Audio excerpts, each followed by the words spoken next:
Alrighty, and welcome to another episode of the Primer Podcast. My name's William. And this is Davis. Hey man, we are at the F100 Western Nationals. The 30th anniversary. Out at Anaheim Hills RV Park. Canyon RV Park in Anaheim. I'll get it right one of these days. Great day. Looks like there's plenty of trucks. I haven't walked the show yet. Tons of trucks out here. Looks like we're going to be picking up some more people, too.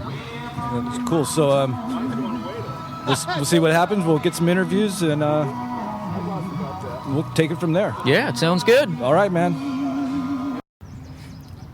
Alrighty, we're sitting here with Gary Ewing. And you are the... I am the founder of the F100 Western Nationals as it's known today.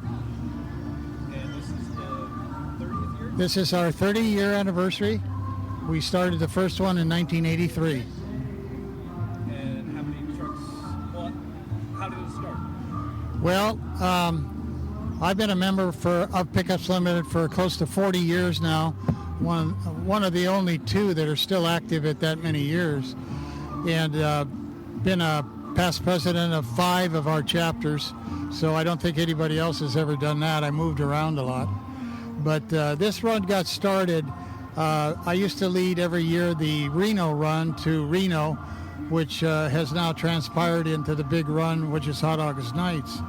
And one of the years back in 1982, we were all up there, all the guys from the club and Westminster Pickups Limited, San Gabriel, and a lot of them, Orange County. And they had a show and shine in the Pepper Mill in Reno. And sitting there talking and just, talking with everybody. I had a good friend in Arizona, Reed Turner, who had a show-winning truck. In fact, he won about 5 of those events in a row with his nice truck from Phoenix, and that's the name of it, the Phoenix. So we're sitting there, we're all talking, and we're trying to figure out what should be the next thing. And I said, hey, you know what? I had Reed Turner there. I had Boyd McWilliams from Arizona, Wendell Smith from Pickups Limited, and a few of the other guys. I said, I just found out that Early Times Street Rod Club is not going to do the river run this year. That's their last year, and they're going to kind of give that slot up. And I said, I've been thinking, what about if we did an F100 run out to the river? And what do you think of that? Wendell, I know you have a house out there at Mavia Keys. What do you think, buddy? He said, without doubt, he said, let's do it. And I said, okay, it's going to take a lot of planning. We probably got a year to do it. He said, fine, we'll use my house in Mavia Keys, and we'll plan, and we'll get the club out there, and Arizona will help us. So we had, for the only event I know of that had 2 different truck clubs from 2 different states, we put it together and had our first run May 13th to the 15th, 1983 in Lake Havasu. Any stories, any breakdowns? I have the hard luck sign in from 30 years ago. There was 4 trucks, I think, that had problems. And we had right at about 90 some trucks out there the first year. Wow. 4 trucks had a problem, and that was it for hard luck. Everybody made it and got home just fine. And we've had trucks from most places in the United States over the years to come to the Western Nationals. The truck was first called the Grand National River.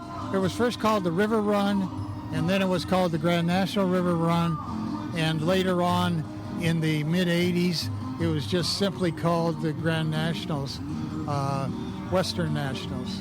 So it's evolved now to the F100 Western Nationals here in Orange County. Wow. Maybe, what can you tell us about your pickup you brought here today? Oh, it's one of the 2 I have. I've had it for 40 years. It's a completely stock original. I've done absolutely all the work on it, me and my wife, and most of it's been in the garage or on a driveway. I painted it in 1982, and it's been driven over 400,000 miles. It's a 272 original Y block, and I never had the heads off of it. Wow. 3-speed with overdrive. original rear end. The trannies had worked on it once, and we just keep on cruising with it. I brought it today. I also have another one, a 56 big window with it's a complete show truck, 3-time Grand National Roadster winner truck. Chrome 427, big block with a chrome Jag rear end, a frame up, 10-year frame up, all billet chrome, and it's black enamel with purple flames, and it's just a complete show truck. And I usually like to take my orange one rather than it. It's more fun. It's a cruiser. The Y block is the fun one, huh? Yeah. And of course, over the years, being in so many chapters, most everybody I've known a lot of people. I still know a lot of people across the United States, all involved from the trucks. And my whole idea of doing a run like this was to promote for the F100 trucks, not only for that year, but for every year forthcoming, to the second and third generations of guys, to show them that this truck can really be cool. It is the best-selling truck that Ford ever made and the most popular, and it was built for farmers back in '53, and look what it's evolved in now. Some of these trucks are worth $100,000, so it's quite a history of the trucks. What's your opinion about getting younger people more involved with trucks and truck clubs? I think that the up-and-coming generations, there's a lot of segments of it. There's now the Rat Rods, which is simply a throwback to the 50s when we didn't have enough money to paint anything, so we got a shaker can of primer, and we'd run out of that and go get another shaker can of another color. Anything we could find anywhere that we could bolt on, we bolted it on. Sometimes the tires and rims didn't match. But the whole idea was getting out, cruising to school, and running around the parking lot and just having a good time. And I think if that feeling of all the good times and all the people that I met, which is a few thousand or more over these years, it's been a real pleasure to be involved in something like that.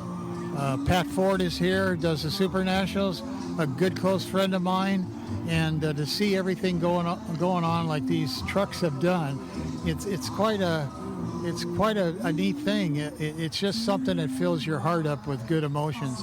And it's been a family thing. My kids grew up in it. They're all in their 40s now. And I used to take them when they were young. They remember the trucks, and as has everybody, all our members. Wow, that sounds like a great legacy. It really is. And I know, the brothers put on a Chevrolet truck show, and there's a lot of truck shows going on. Orange County has opened this one to mid-60s and 70 models now of the trucks, and it gets the Ford trucks a place to have a home and go to and show them off, and boy, that's the whole idea. So, with all these years in the club, what would say be like one of your fondest memories? Well, I've had so many. One of the fondest is meeting people that I still love sincerely, dear and dear, and a few of them are going to be out today. So it's an extended family. My wife and I, we just celebrated our 29th wedding anniversary, and she's been doing everything with the club with me. And some of the memories are just involved with people, going places, sharing our passions and our love, and just staying in touch and helping one another when you can. And it's a thing you don't go out and buy, but it's just a God-given feeling that you get from all your friends. That sounds like a good thing. Yeah, it really is. Make sure that everybody out there. Okay, so I'd like to get back to that question Davis mentioned. How do you think we can get the next generation involved in? Well, throughout the years, the media has done a lot of help. We have sister chapters or sister clubs all over the world. I don't have the current status, but I can remember back not too long ago, we had them in Tokyo, New Zealand, Australia, the Denmark, of course Hawaii, and it's just showing the fun you can have with a truck. When guys are into things, they're usually into muscle cars or something like a cruiser, and of course you guys with the rat rods and all that going on. But not that many people have been thinking about doing trucks.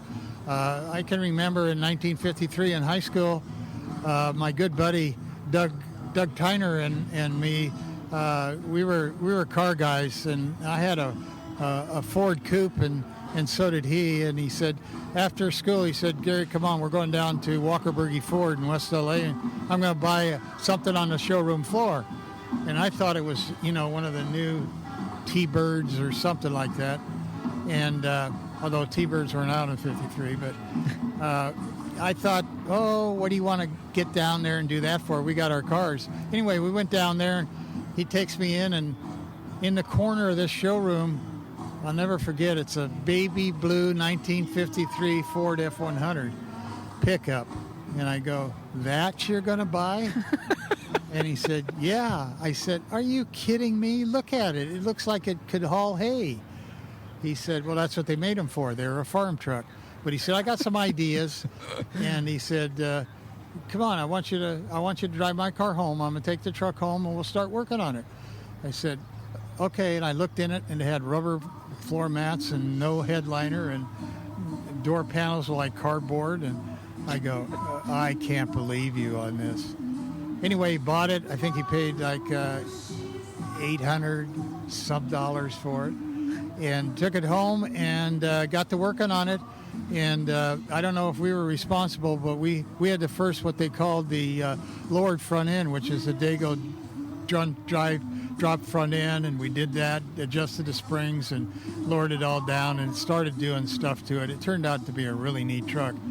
Got me interested in the trucks from that day. So when the F100 was on the floor of the showroom for the first time, I got to see it. So that was a fun thing to do. That was a good memory. I guess we all sort of evolve into something here, don't we, with these trucks? By not even figuring what you're doing, it just happens.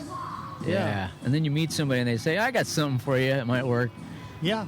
Or I know somebody who has something that would fit there for you. Well, back in the day, you didn't buy things or do things. You traded. You bartered. Hey, I'll trade you a set of wheels for that.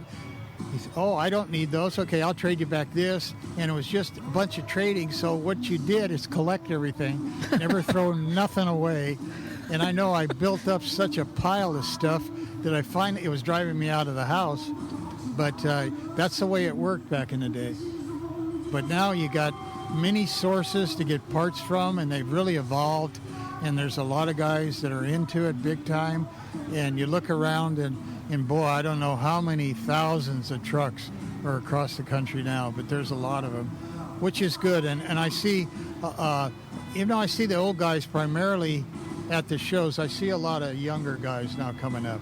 And I think just by word of mouth and just talking to the guys, and they pick up your enthusiasm, and they want to try that too. If they have something already, they all want to get maybe a second vehicle like an F100. So where do you see the future of the club going? I think the club has been around since 60. It really got together in 67, but it started getting real good in the late 60s and early 70s, and Ford Pickups Limited. And I think that the chapters are getting together more, and Orange County is leading the way. They have almost 100 members, and they put on good cruises to go to, good shows, and a lot to get out and show off your fine rides. I think it'll continue to grow. The trucks are getting a little more scarce to find, but you can still find them, but they're making replacement parts, so you can get frames and you can build them like you want from the ground up. And I think it's kind of unlimited now. It's just get them into it. Once they get into it, I think the younger generation is really going to be really going to get going. I know all the guys that come here that are just starting out. They ask you all the questions and how they can do it. So I think it's alive. I think it will be. And what are your next big events coming up? Well, I'm also a DJ. I'm DJ Gary, and I do a big show coming up in August at Chino City Hall, and that one gets about 800 cars. And then I do one in Palm Springs, we get over 1,000 cars. So we have a website, and they're on the website. It's SoCalCarShowDJs.com, and that'll give you the upcoming events and where to go and how to share them.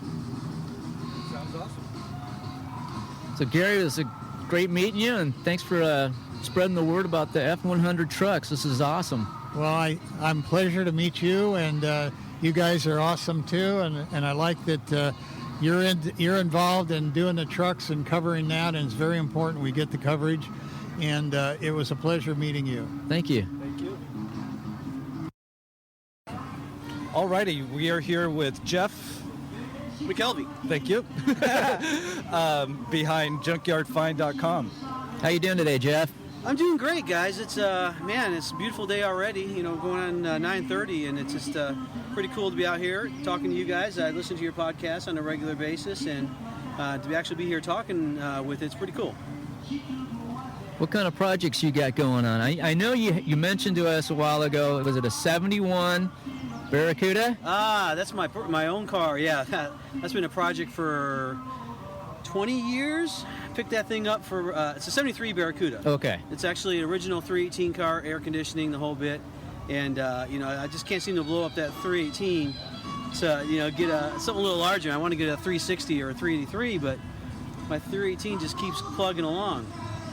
Beautiful car, picked up for like $3,000 a long time ago, and it was a really bad light green Mopar color that seems to haunt me. I had a van that was the same color, and spent a lot of time doing really bad body work on it, and just messing around with it. We call that Bondo work, not body work. Yeah, you know, primer. That's what drew me to you guys, was the primer.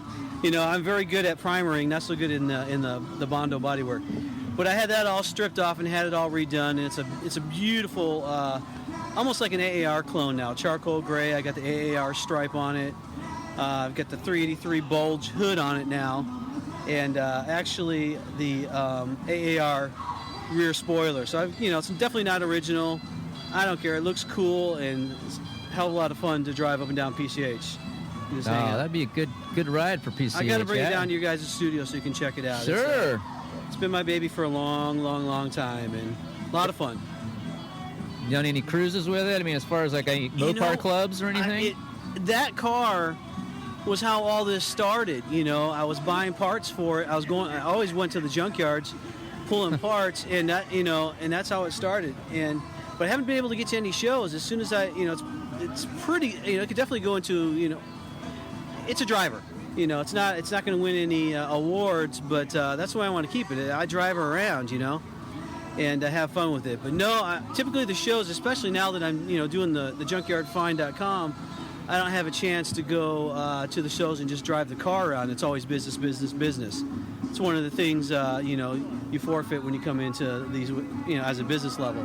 Well, but go ahead. Go ahead, talk about your business. At junkyardfind.com, yeah, it's pretty cool, you know. It all came about out of frustration. You know, I hate to use the word, it's a four-letter word to me, eBay, you know. Back about, you know, 9 years ago, you know, I was digging through the junkyards, pulling parts for my car. I always end up with a garage full of extra stuff, you know. And I ended up trying to sell it online, and eBay was the place. Yeah. And it was really cool, you know. I was doing really well there for a while. And then I don't know what happened, you know, they just started getting worse and worse. I do know what happened. They got greedier and greedier. You know, they just kept bumping up the prices for listing, you know, bumping up the final sale fees and adding all the stuff. And, you know, it wasn't worth it anymore. I'm like, you know, how much is it? You know, what's it take to build my own? I've always been that way. Fix it, improve it, you know. If I see something broke, I fix it. And junkyardfind.com was built out of naivete. I'm really good in graphics, so I built the whole graphics layout of it myself, and I figured, how hard can it be to code? Well, three years later, I got it coded. I'm like, oh, what did I get myself into? You know, it was a monster project. It was literally, you know, at a minimum, 8 hours per day plugging away, learning how to code, learning how to do certain things, learning what needed to be done.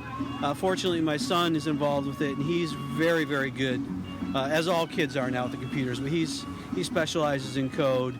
And we were able to get, probably 90% of it done ourselves as far as the functionalities of it. And then from there, we had professionals go in and finish out the rest of the coding. But again, it was definitely a 3-year process in development. And it was a laborious project, but a labor of love, because now we have it, and it's a fully functioning website that's, again, I hate to use the eBay term, but for people out there that don't really know what's going on with the online services, that's what it is. It's a free online swap meet where you got parts laying around in your garage. You just take pictures. You want to get rid of them. They're gathering dust, gathering rust, or whatever, and just sitting there. We want people to get them out online so people that need those parts can, have access to them. But that's the key word, free. Free membership, no fees. Precisely. And I mean, that's where, eBay back in the day used to be really cheap. And they just, again, got greedy. Now they're taking about 20 to 25% off the top of anything you sell.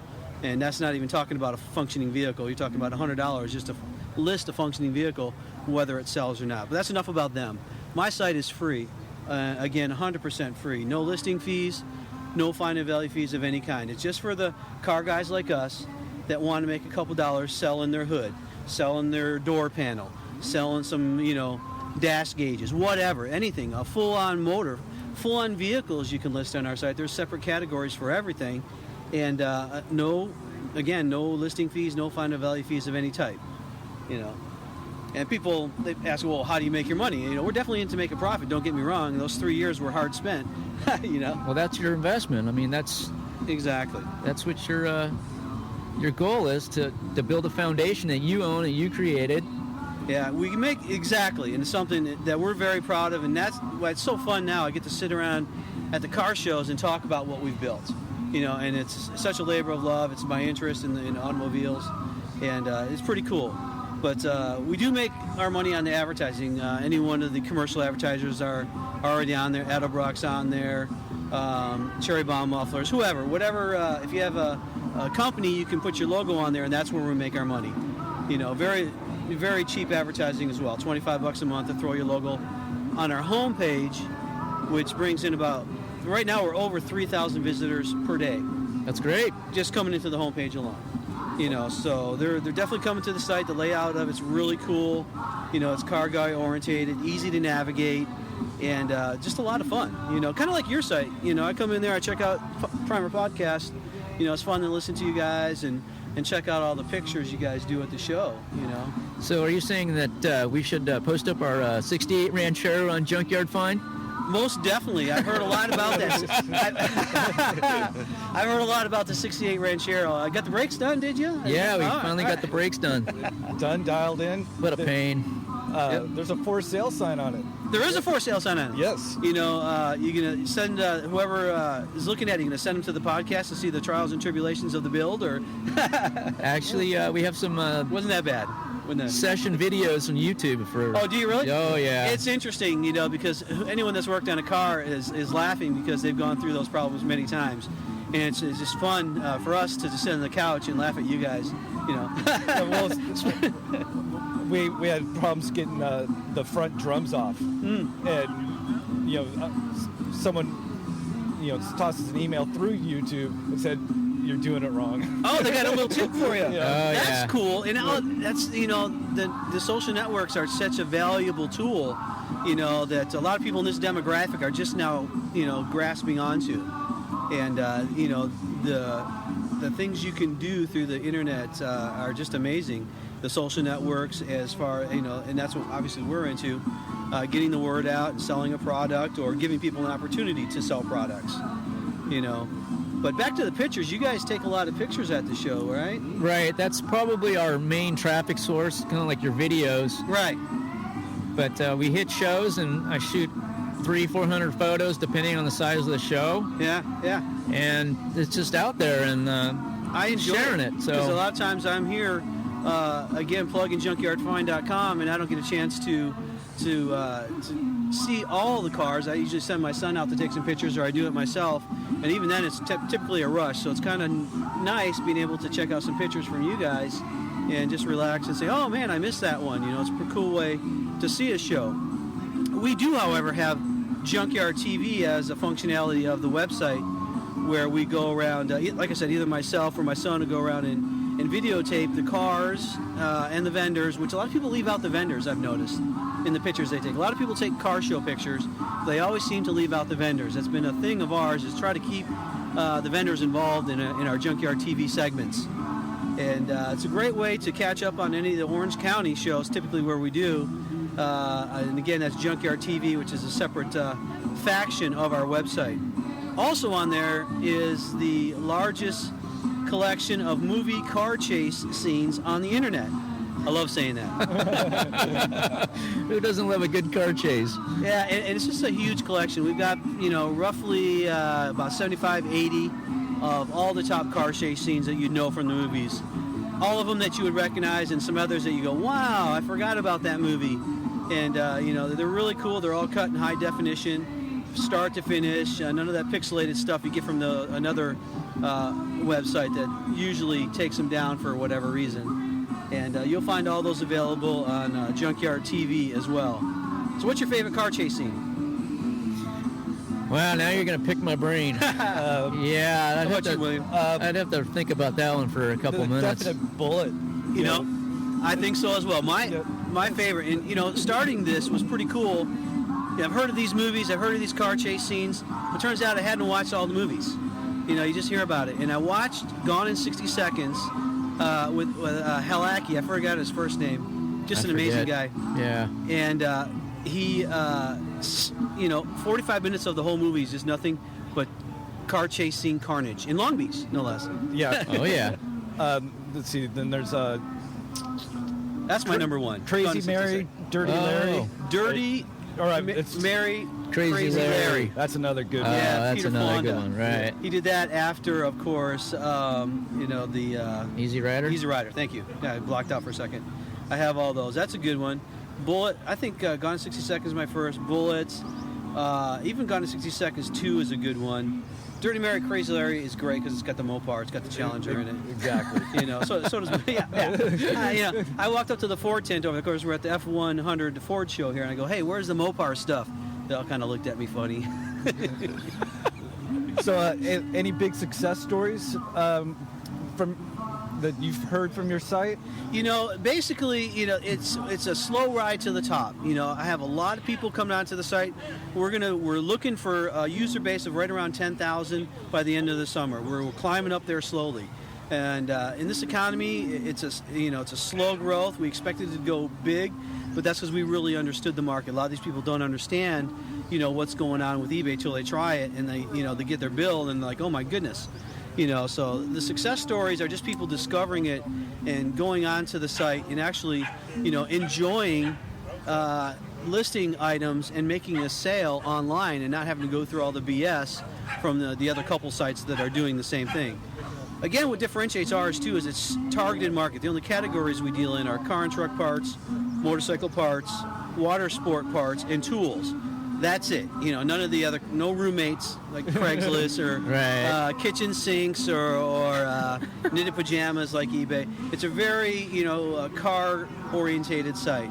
And I say parts a lot, but remember, you can sell, vehicles on there. You can sell fully functioning motorcycles on there as well. And that's all free. So success stories, most definitely. There's feedback being left for both buyers and the sellers, which is another whole story. That makes it a little more fair than the other sites. But people are selling on there because the feedback I've noticed on other sellers is growing and growing. That's awesome. People are making money. They're selling their, junk, and believe me, I use the term junk affectionately, that's laying around in the garage. I mean, who doesn't? I mean, you guys got something in your garage. We have plenty of parts. That you haven't listed. I mean, what's going on with that, man? Soon. Very soon. And that's money. That's money. But, more importantly, someone else needs that part.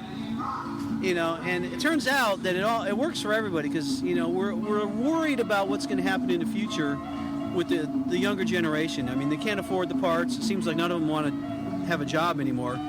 I hate to generalize. Maybe I'm talking about my son. But we want those kids to be able to be hooked into the hobby and get some of these parts that are just, hidden away, be able to find them online and keep this hobby going. That's an important aspect of it as well. Because a lot of the demographic I see out here is a bit older. Right.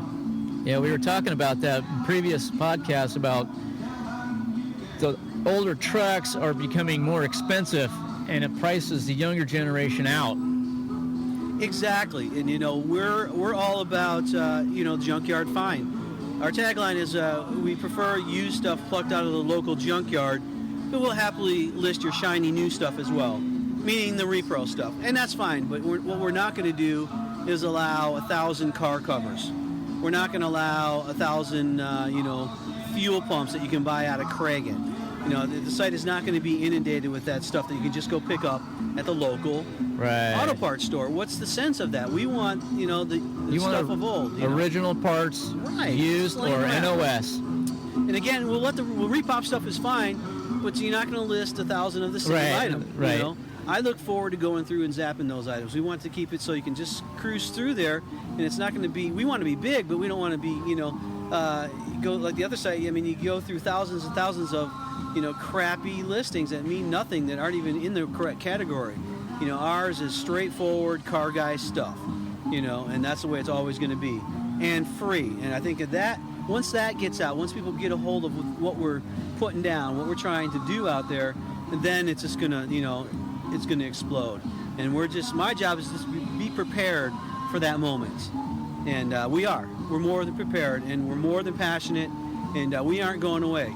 This is our third season, and we're going to plug along with this as long as it takes. That sounds good, man. I like your enthusiasm. Awesome. And it's about doing what you can do on your own nowadays. I mean, it ain't like it used to be. You go out and get a job and be able to afford your rent. You got to go out there and create it and make it. And that's what we're doing, and we're trying to help people make a couple dollars along the way. So we think it's pretty cool. Get out there and sell your junk. You bet. Junkyardfine.com. Jeff, it was great talking with you, man. I appreciate it. That's a quick one, and we'll definitely cruise by your studio. I want you guys to see the CUDA, and we can talk some more about it, all right? Absolutely. That sounds great. Thanks, guys. I appreciate it. Thank you, man. All right, man. So what'd you see out there? Plenty of trucks, man. There's just under 300 Ford trucks out here today. Flathead power, 351 Cleveland, FE, Y block, you name it. We've got some small trucks all the way up to like a full-size C600, I think it's called, or a C6. Ooh. It's a dump truck. It's sort of like that one that we saw at the Salt. Very similar, yeah. Dually in the back. Let's go move something. Let's go move some earth. Any unibodies? Any what? Unibodies? Just a slight handful of unibodies. And I will also say that there's a few six-cylinders out there too. Okay. So keeping it original and keeping it clean. Looks great. How about 65s, 66? Yeah, plenty. I would say there's a good handful of those. Like I said, I think I did see one with a 6. And I don't remember if there was one with, let's see, there's a couple Ys with that. You see the 65. I don't recall seeing a FE in the 65 or the 66. But I'd have to go run through it again. But hey, I noticed you didn't pop the hood up in your truck, man. Well, actually, I probably should. You show off those Edelbrock valve covers. Oh, that's right. And Edelbrock intake, that's right. Yeah, but it's pretty dirty under there. What are you talking about? You just worked on it. Yeah. Well, so we're not leaking oil? Not leaking oil. Brakes work like it's supposed to. Yeah, we got it here. Yeah, I finally just got the jack out, put it up, and adjusted them the right way. The right way. I like that. Oh, not just jump in the truck and go by the pedal and see if it pulls or if it's just too far. Yeah. So, which means that I'll be gearing up to do the rear brakes. Great. One of these days soon. But one of these days, yeah. Yeah. But like I told you, I've only been driving it, you know. Oh, that's right. You've been riding your bike, huh? Yeah, just, for street sweeping. Been taking advantage of that bike lane there in Long Beach. Actually, I am. All right. And I figured out, how to bring a 12-pack home on the bike without falling over. So everything's good. Once you're balanced, everything comes together. How the Ranchero brakes? How the Ranchero brakes? Ranchero brakes seem to be pretty good. I got to throw some gas in and fix those turn signals, and we'll get that thing. We'll get that advertised. I got to go take some photos. Some proper photos of it, the way it is now, because the earlier photos were missing trim and stuff like that. So missing a lot of stuff. Then we'll start really advertising. I did have one guy stop and take some pictures and get my name down. Just driving by, he just decided to pull over. Came back the second day, so. But he had a hard time. He had a hard time trying to figure out what a 351 Windsor was. He just kept saying 302, 302. No. It's wider. 351. More displacement. There's no replacement for displacement. That's true. So, all right, man. Okay. We'll see what we can dig up next. All righty, we're here with Jack Mattson, M-A-T-T-S-O-N. Referred to as the FanMan, yeah? Or Mattson's Inc. Custom Radiator. And what brings you out to the show today? Well, we're out here mostly because my son, JR, really enjoys all these truck people, and they're really good to us. And we do a lot of custom radiator work and just meeting a lot of nice people out here having a good time. So what year did Mattson start out? The original Mattson's radiator started in 1957. And that was the location in that was located in Buena Park. That's right. Right. And then the two brothers, my uncle and my dad, split up, and they moved to Beach and Cerritos in the city of Stanton, and then I started the newest version in the city of Stanton. Right. So all we do is custom radiator work, fans and fan shrouds. We don't do any normal, regular repair, rod out anymore. We just do custom radiators, mostly all aluminum. Right. That's the new thing now for the industry, is to go to aluminum. And yeah, it has a lot of advantages to, for the hot rod people. They actually cool better. Oh, really? It's easier to repair? Yeah. That's a good question there, because they're not really repairable 90% of the time. If they've been hit, you might be able to, but they're really not too repairable. Wow. So as far as the price difference, though, for, say, a generic 67 Mustang with a V8, an aluminum radiator would be $300? People probably wish, but no, the stuff that we make, like a normal deluxe job for us, all polished, with two fans, which are made by Spall in Italy, and a fan shroud's about almost $1,000. Oh, so, wow. But that's a complete, the radiator, the fans, the shroud. And the brass radiators have gone tremendously up in price too, because of the cost of brass, and it's getting fewer and fewer people that do it. So we make cross flows that the water flows through them either 2 or 3 times, and it's a lot more efficient. So there's a lot of different design than there's ever been before, and that has a lot better cooling that way. So as far as the fans, you stick primarily with the electric and not mechanical? Mostly everything we pretty much do is electric, and we're really picky. We sell a fan made by Spall, S-P-A-L. They're made in Italy, and they're the best quality, and they're far superior to any other fan. That's all we sell. What makes them so much better than the other ones? Well, the other ones coming out of China and other places don't have a motor that's nearly as good as the Spall. The Spall has been around for a long time. They're made in Italy, and their quality and their motors they're just the best. Now, I was wondering, a radiator is real basic technology. in essence, with this new influx of technology, say over the past 10 years, how does that affect a business like yours? Well, it's been really good for my business because all I do is high-end custom radiators. So usually a cross flow used to be just a single pass. The water just went across one time, and the downflow was the same way. And now, because of race cars and high performance, now a cross flow, the water may track through the radiator 2 times or 3 times. So you can take a smaller size and make it actually more efficient than a larger radiator. The tube structure's changed, the size of the tubes have changed, the spacing from one tube to the next tube has changed. There's really been a lot of changes that really enable you to build a much, much more efficient radiator. And building a hot rod or something is all about efficiency. Right. When these guys soup up these motors and hop them up and get these fancy pulleys on them, and they hurt for room, and all the things we do is to get the radiator in the vehicle and make it cool better, even though the motor's got more horsepower. So cool. So that's something to consider when you're putting a project together, is how am I going to cool this engine?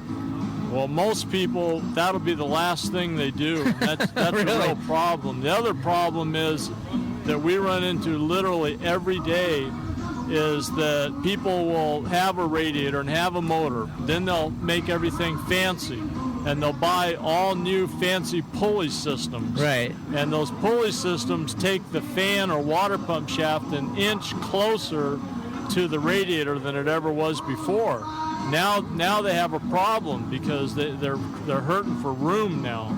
So it's really better to think about the whole project, including the radiator, which doesn't happen very often.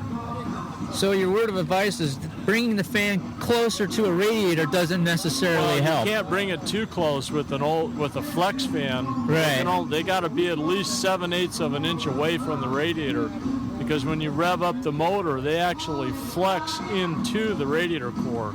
You put one of those things half an inch away, you'll end up destroying your radiator someday. It'll flex forward. So thinking about all that is something that few people do. They usually think about it afterwards. So. Wow. All right. So changing the subject, I remember Mattson's had a fleet of like 64 to 65 Ford Rancheros. Do you guys still have those? I still have 2 of them, and they actually started off 60 through 61. Oh, really? I still have 2 64s. Yeah. V8s? Yeah. Oh, yeah. You got to... You were commenting about pick-your-parts down the street from the radiator shop, and I'm laughing because, see, when I was a kid, that was called Highway 39 Auto Wreckers. So you're not that old. So to you, it's pick-your-parts. That's to me, right. Originally, that was just Highway 39 Auto Wreckers, and then he sold it, and it became pick-your-parts. So I'm older, so that's funny, huh? Yeah. So go ahead. Why don't you tell us about some of the major car shows that you attend? Well, we try to do the Pomona Long Beach Swap Meets, the LA Roadster Show, the National Roadster Show, Cruising for a Cure, the Orange County Cruise, and like this F100 truck show. All the ones kind of close to our area. That sounds good. What's your website? Website, we have 2 of them. the-fan-man.com, and then Mattson's Inc. Custom Radiator. Sounds great. Yeah. Thanks for talking with us. Okay, thank you guys. Thanks Have a lot, a great Jack. day, okay? Thank you. Okay. All right. Enjoy the rest of the Have show. a good day. Hey, yeah. All right, we're sitting here with Pat Ford, with Dennis Carpenter. Ford Reproductions, that's correct. What brings you out to the show today? Well, I'm a trucker myself. I created and promoted the F100 Super Nationals back east for 30 years, and I sold it 3 years ago and went to work for Dennis Carpenter. So now I'm basically retired but getting paid for it. So I just go coast to coast to hot rod shows and seeing all the wonderful people, and of course being a trucker myself. So I choose this when I make the schedule. So I choose the Western F100 Nationals because it's the largest one of its kind on the West Coast, and so we've been grooming it for quite a few years now to make it bigger and bigger and bigger. That I know, and all the members of Pickups Limited are very proud of what they've done. As you saw here today, they have got a great show going, and it is growing more and more every year. Absolutely. What led you to Dennis Carpenter? Well, Dennis Carpenter and I have been friends for many, many years. He was one of my sponsors at my show on the Super Nationals in Tennessee, and so he had been looking to put a truck on the road to go to shows across the country, passed out parts catalogs. I have no product with me at all, but we got 13 different catalogs, and Dennis basically gets first refusal of all the tooling and dies from Ford Motor Company to remanufacture all the parts and pieces to restore the classic Ford cars, trucks, tractors. And he'd been looking for someone to go on the road to represent him, and so I was the lucky one that was chosen. They're good products. I just ordered a new gas pedal for my truck about a few weeks ago. Yeah, we've got over 100 dealers. Right beside me, of course, is mid-50s F100s, and they're one of our dealers. We got over 100 dealers across America. We're the manufacturer primarily back in Charlotte, North Carolina. Well, so you keep all the products that you are remanufacturing in the United States then? Well, not all of them. Unfortunately, we all have to go offshore to do some of the manufacturing, and as you've seen, and just it's a trend that's really turning around in recent years to where a lot of the product is coming back to the United States because all the child labor laws and things like this, and all the shipping, containers and the ocean liners and this type of thing. So things are getting more evened out to where it's just as cost effective to do it here in America. And but even the product that is coming from China and or Taiwan or what have you has gotten so much better. Dennis Carpenter has got a lack of a better word, a staff that checks everything and makes sure that quality control is what I was trying to find there. That's a key word. Is a key word, quality control. And so we're pretty tough on them, but we have to be, because, Dennis Carpenter's got a reputation to second to no one, and he wants to retain that reputation. So therefore, he wants to make sure the product that he buys from offshore is quality enough to sell to someone to put on the truck to bring out here to show today. Yeah, because, he started off, in his garage making, door handles or something? Dash knobs for his 40 Ford convertible. You're right, close to. And that's how he started out, because he's a car man himself. And it shows. If you come to our place and go through our museum and go take a manufacturing tour, he knows he's got hands on everything. He's not a big man up in the White Ivory Tower that is all about nickels and dimes. That's not. He is a car man, and he would rather make a part than eat dinner. That's what kind of a man he is. So tell us more about that Super Nationals that you were running. Okay, it started out, in 1979, and I created it myself. Me and my wife ran it, promoted it for 30 years. It became the world's largest classic truck event, and it still is today. And so it's something after 30 years. In 2008, Jan and I both turned 60 that year, and that was our 30th anniversary. So half our life was dedicated to promoting that event.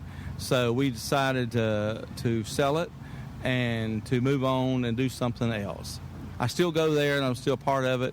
And but they named the Truck of the Year award after myself, and they got an award for my wife. She did all the ladies awards, and so they've got the ladies award of the year going to her. And I got my daughter, and they named the trophy after her. So, but the Truck of the Year is the Pat Ford Truck of the Year award. So, so I'm very proud of that, as you can tell. And that sounds great. I don't mean it the way it sounds, but I am.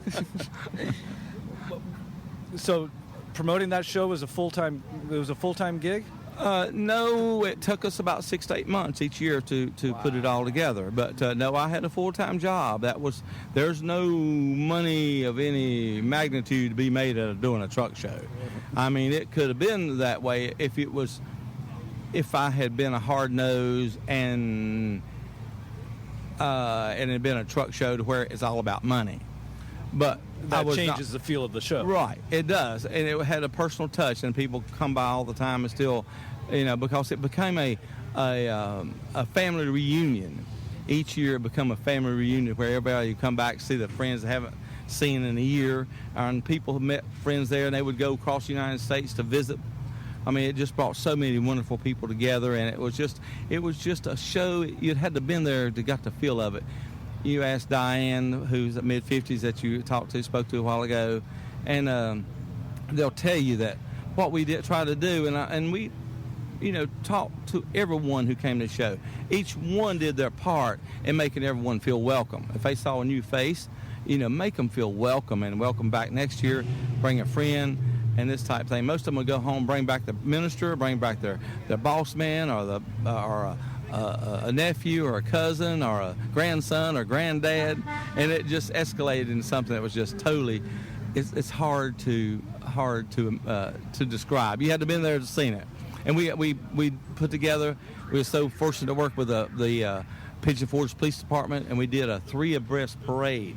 Can you imagine 400 trucks coming down the street, 3 abreast, wow, with audience on both sides of the road? It was just. It was just mind-boggling, and it was so wonderful. That sounds like a great cruise. Yeah. Wow. Where do you see the industry going as far as maybe getting more younger enthusiasts involved with your 40s, your 50s, your 60s Fords? Those trucks, the sport is alive and well, very, very healthy. Yes, the older cats are passing on, and it's turning over new blood. Just in the last 3 to 5 years, I can see the difference in the trends of look at the wheels, the 20s and 22s, the 24s. It's not my style, right, but it's that's the reason I make chocolate vanilla. Everyone doesn't like chocolate. And so, therefore, you've got to have that younger crowd to come in and I like what they've done. They basically have kept the trucks like we've always done them. But yet they've upgraded the steering, the mechanical mechanisms, the tires and wheels, and they look great. So at least they're keeping the sport going. And you see a lot of the trucks. I know this truck, I think this show here cuts off the numbers, the year models, 79 or something like this. But back at the Super Nationals, you wouldn't believe the young guys coming in with the later model 80s and 90s trucks that they're slamming and really making them really bitching. Yeah. Wow, that sounds interesting. And by being on the other end of it, the manufacturing end of it with Dennis Carpenter now, I get a wider view of what's people are asking for, what their needs are, and that's what we're trying to do is keep up with those. We're coming out right now, but the old truck market's not dead and gone. Right. But people still have to have. For like a truck that they're really getting very radical with, they still have to have all the rubber products, all the things that make it the basics of the truck. And the things that wear out. Exactly right. And so that's what we remanufacture. Right. But right now we're really aggressively ongoing. This is something that people have been screaming at for years now, is the 48 to 52 front and rear fenders. And we're very aggressive on that now.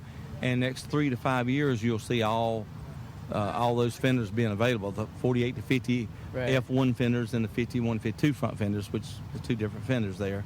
And then we're going to go back to the 51 and 52 front fenders. Then we're going to go back to the 48 to 50 rear fenders, and then back to the 51, 52 rear fenders. It's just a long process taken, but you're looking at a lot of investment, several $1 million investment there. Right, because those fenders, if I remember right, they're a deep draft. Oh, yes. 2 parts. You're exactly right. You've done your homework on this, and they're so big, and so presses to stamp these fenders out are not given to you. Right. Yeah. That's the investment. Yeah. So the sport is alive and well and very healthy, and I expect to see it even get bigger and better. Sounds And it's so good to see out here today. As a young man come by my booth, at the Dennis Carpenter booth, and he'd got a Pellon over here and wanted me to sign it for him. So I went over to see his truck.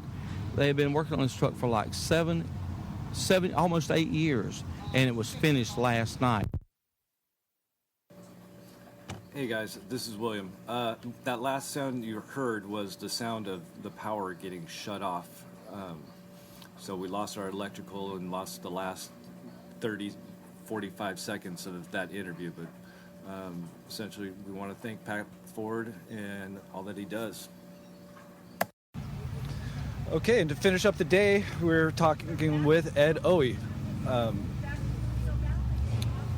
Why don't you go ahead? I forget all your titles. Okay. Well, thanks, guys. I'm the Vice President of Pickups Limited Orange County and the Chairman of the show for the F100 Western Nationals. I've been doing it since 2006, with the help of the club, of course, to put this thing on. So that's what I do, and what you got going on? You're also involved with the 91. Yeah, it's not related to anything to the club. Right. But you are. Yeah, I myself and Steve Stillwell and Art Marici, we do car shows on the side, which are under the 91 car show name. Which we've talked about and yep. been to. And oh, yeah, shot big photos. supporter of that, sure. Yeah. Yep.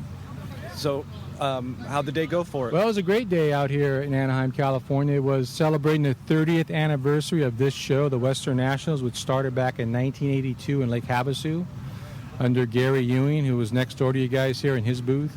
And what we tried to do at this show is kind of like benchmark the show at a turning point. These guys that started the show back 30 years ago, they're pushing 70 plus years old. And, we want to make sure that we recognize them before time catches up with them. So that's what this day was about. It was about them. And they had a booth set up with all the memorabilia over the years. We went ahead and digitalized a lot of the stuff that was in storage, all the old pictures from the 70s, the early 70s, the 80s, the 90s. And we're working on getting that onto the website under pickupslimited.com so that all can look at it. But like I said, we benchmarked the day. The show is going to change. It's been changing since we started to do it. We have plenty of nice sponsors out here of all the local hot rod shops in Orange County and even beyond Arizona, like Mid-50s. You guys interviewed Mid-50s. And they go way back with the club and involvement with the show. What? Go ahead. One of the things that we've been asking people is essentially, what do you see the future? Of the future of the sport. Well, you can see today. I guess we were just mentioning that other car shows of this type. I guess this being just a truck show of Fords, we didn't lose any attendance. We hit 200 trucks today, a little bit over. Last year we had the same amount. I think we had more spectators this year. So the hobby itself, is alive and well.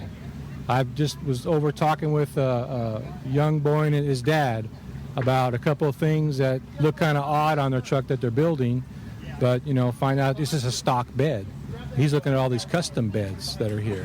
Hey, how come we don't have these? How come we have holes and you guys don't? Well, that's a stock bed. So the hobby's alive and well. It just spreads from generation to generation. I first started off in 1973 or 4 with a 54 Ford pickup that my dad gave me. That was my first vehicle.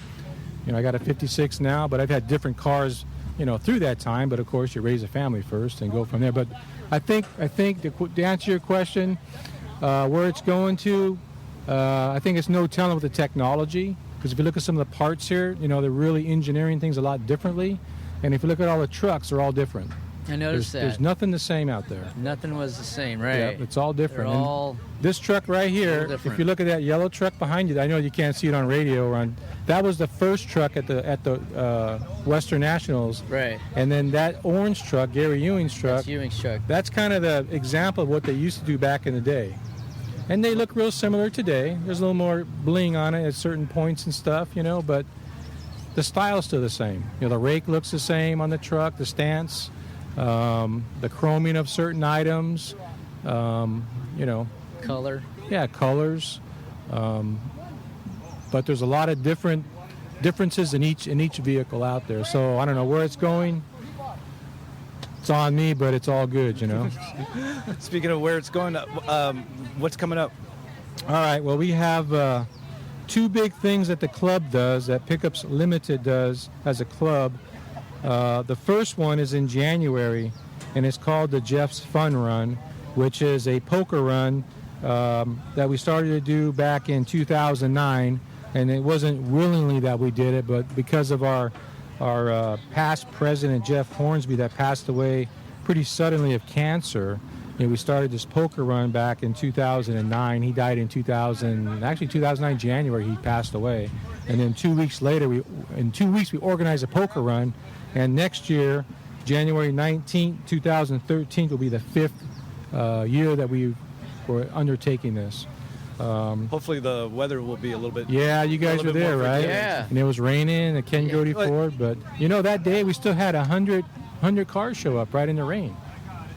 Really? Yeah, it was pretty incredible. It was raining. You'd seen hot rods out there. You'd seen trucks out there. That's right. Stuck out there. It didn't matter, right?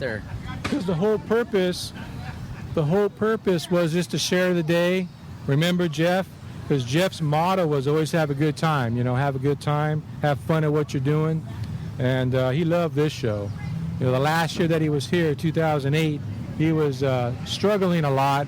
He was pretty tired. The cancer that he didn't know that he had at the time was, taking a toll on him in different ways, and he was pretty exhausted. But that's what it's all about. It's all about Jeff that day, remembering him. And the thing that we do a week before the Jeff's Fun Run is all the guys that knew him, we'll get together and we do a run out to the Riverside Veterans Memorial Cemetery to pay tribute to him. We'll cruise out there in the morning, spend some time with Jeff, and then we usually stop at one of our buddies' house out there and have a barbecue and just reminisce. That's usually a week before. Then the second thing that we do is the Western Nationals. Next year it's going to be June 22nd, 2003 at Canyon RV Park here in Anaheim, California. I think I was told that they started doing the run here back in 2002, where they moved from Havasu and came out here looking for a place to do it. And there was actually another show that the other chairman saw that was here, and he liked the setting and been here ever since. The park's been very good to us. The venue's beautiful, tree shaded area, grass, great place to take pictures with, hot rods on the grass.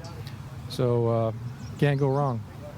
All right. Well, thanks for having us out here. Yeah, thanks for having us out Well, here. we really appreciate your support, everything you guys do with the 91 shows, with our truck shows, making mention of it on your website, primerpodcast.com. I'm kind of wore out, but Facebook, has been pretty incredible for you guys. I think for us too, getting the word out on stuff. And we just appreciate you guys being out here too and doing the interviews and everything with everybody today. So thank you. All right, man. Awesome. All right. Thanks. Thank you guys. And I really do appreciate it. Oh, no.